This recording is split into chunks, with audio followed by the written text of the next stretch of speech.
Hello everybody and welcome to the table. Today we are checking out the Kershaw Iridium. So this is the model 2038 and I wanted to share this with everybody. And now I told myself this year I was not going to buy any new Chinese Kershaws. But then I saw this knife and it just has a lot of things going for it. I had to pick it up. And so Kershaw this year has really invested in what they call the Duralock, which is also known as Benchmade's Axis Lock technology. And this knife is actually a really well-made example of an Axis Lock knife. And so this is a Kershaw foreign production knife, D2 steel blade. And this one I was able to pick up for, I think, the mid-50s.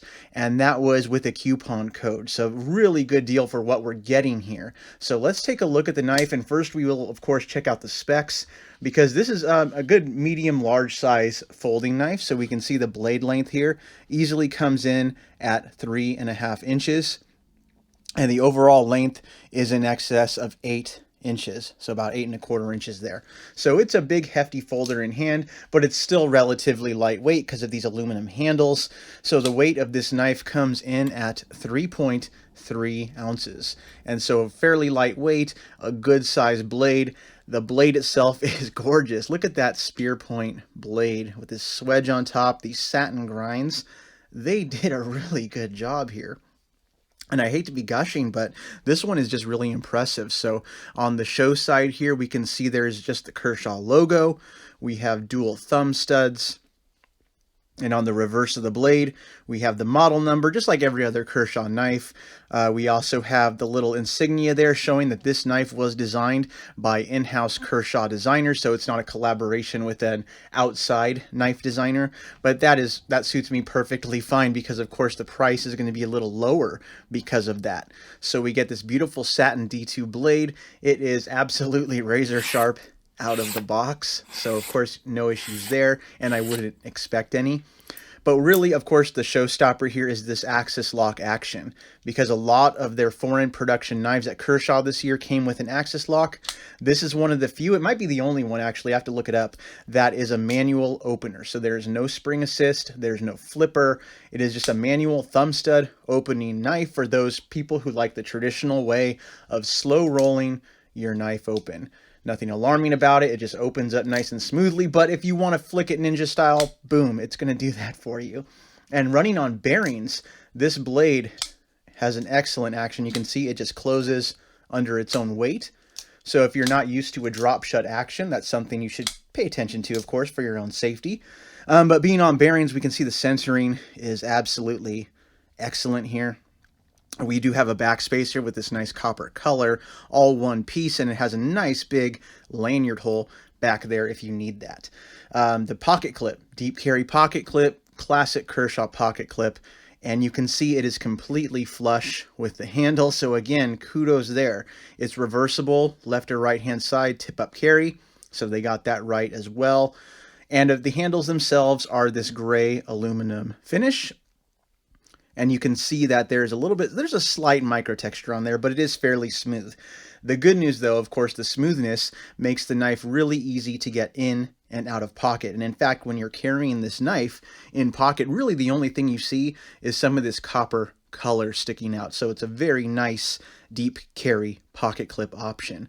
So really well done, well designed. You know, when the blade is open, there is no play. There's bank vault lock up here, which is really nice. So I had given up faith in Kershaw foreign designs because there have been some over the years that just haven't been so great, but I think they've really come back this year. And I don't know if it's because the Duralock, Axis Lock patent expired and that opened up a whole new world for them or not. But I feel it's definitely worth your time and money to pick this one up, especially if you're not a fan of the spring-assisted opening knives.